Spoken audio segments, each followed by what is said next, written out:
Welcome back to the Xbox Dojo, guys, with your professor, Richie Torres.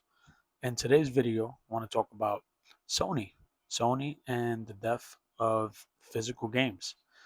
So, I want to talk about this from two perspectives, one from a cultural perspective and the other from a personal perspective.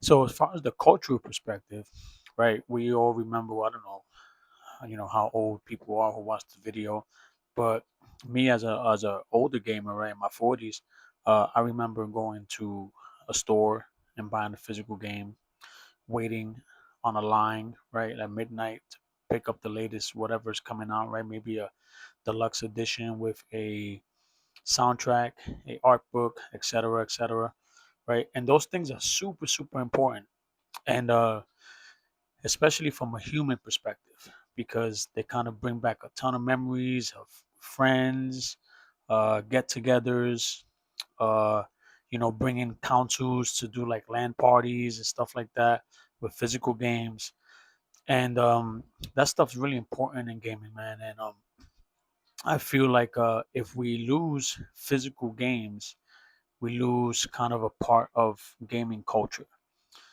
And from a personal perspective, I own a lot of physical games. I also own a lot of digital games.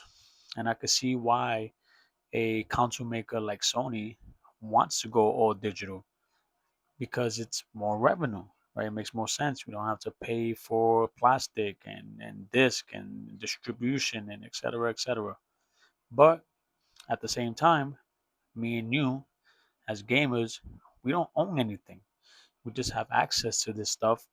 And any console maker, Xbox, PlayStation, Nintendo, if they want to actually just close down your account for any reason, whether maybe you broke TOS or they assume that you broke TOS, you could lose your entire library, and you won't have anything. You just be thousands of dollars out of all of these games, and we see examples of that, right? Sony just erased essentially 500 plus movies from people who bought them, right? Because of licensing terms and things like that. That stuff's problematic because ultimately, at the end of the day, we don't really own anything. And having a physical game shows that you actually own the game.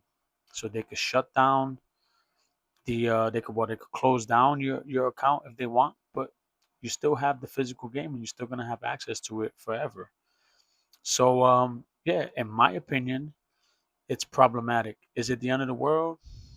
No, right?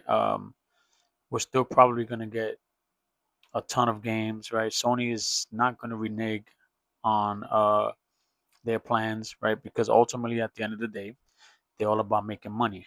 But as the leading console maker or the market leader, you would expect for them to kind of be a little more consumer friendly, being that they have a grasp on console gaming and they're not going to let it go. Or at least not now. But if enough people push back, maybe we might get some kind of compromise. But yeah, man, like this is it's pretty crazy, and I just kind of wanted to touch on it and give you guys my perspective. I think personally, gaming will go on, but it's a huge loss in terms of a cultural perspective and a personal perspective. Like a lot of us who grew up gaming love to buy physical games, and a lot of us who are older gamers still own physical games. And yeah, I think this is a miss from Sony. So yeah, let me know what you guys think. Like, subscribe, share the video, comment. Let me know what you guys think. And until next time, guys, take care.